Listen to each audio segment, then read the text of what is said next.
নামাজটা ছাড়েন না। যত পাপ করছেন করেন, আমি বলি নামাজ ছাড়েন না।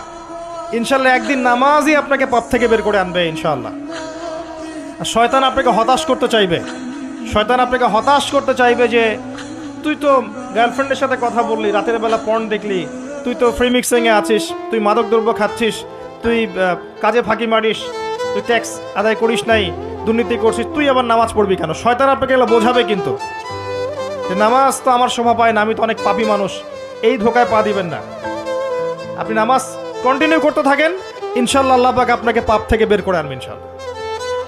ওই নামাজটা যদি ছেড়ে দেন তাহলে আর কোনো হাতিয়ার বাকি থাকবে না। আর আপনি যত পাপ করেন না কেন মায়ুস হবেন না, মন ছোট করবেন না।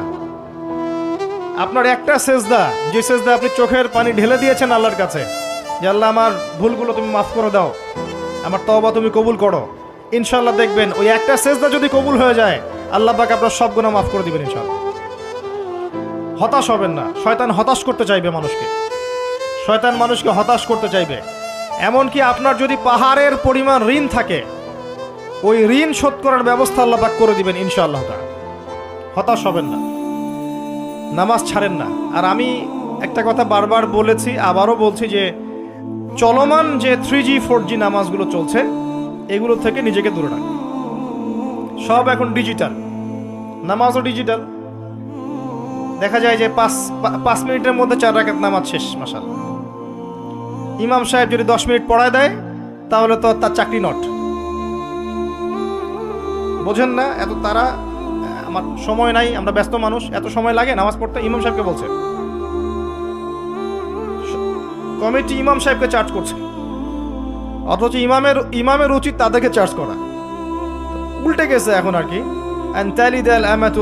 ওইদিকে আসবো আমি। দাসী তার মনিবকে জন্ম দিবে, মানে সমাজের ন্যায় অন্যায়, ভালো মন্দ, হক বাতিলের মানদণ্ড উল্টে যাবে। দাসী কখনো মনিবকে জন্ম দেয়? মানদণ্ড উল্টে যাবে। আসেন রিল্যাক্সে নামাজ পড়বেন ইনশাআল্লাহ। আল্লাহ পাক তৌফিক দান করুন। নামাজের মধ্যে যা পড়ছেন এটাকে বোঝার চেষ্টা করতে হবে অর্থটা, তখন দেখবেন নামাজে মনোযোগ বাড়বে ইনশাআল্লাহ। তার আগে অজুটাকে ভালো করে করবেন, তাড়াহুড়া করে অজু করবেন, রিল্যাক্সে অজু করেন, অজুর অঙ্গগুলোকে সুন্দর করে ধন। অজু পরিষ্কার হয় না, এই জন্য নামাজে মনোযোগ থাকে না। আর একটা বদ অভ্যাস আমারও আছে, আপনাদের সবারও আছে আমি জানি। অজুতে আমরা যে পরিমাণ পানি খরচ করি, এই পরিমাণ পানি দিয়ে নবী সাল্লাল্লাহু আলাইহি ওয়াসাল্লাম গোসল করতেন। হ্যাঁ, আর আপনার মাথায় যত চুল আছে তার চেয়ে বেশি চুল ছিল নবী সাল্লাল্লাহু আলাইহি ওয়াসাল্লামের মাথায়। আপনার 2-3 জনের মাথায় যত চুল আছে তার চেয়ে বেশি চুল ছিল নবী সাল্লাল্লাহু আলাইহি ওয়াসাল্লামের মাথায়। তারপরেও তিনি অল্প পানি দিয়ে গোসল করে ফেলতেন। আর আমাদের দেখবেন যার ইমানের জোর যত বেশি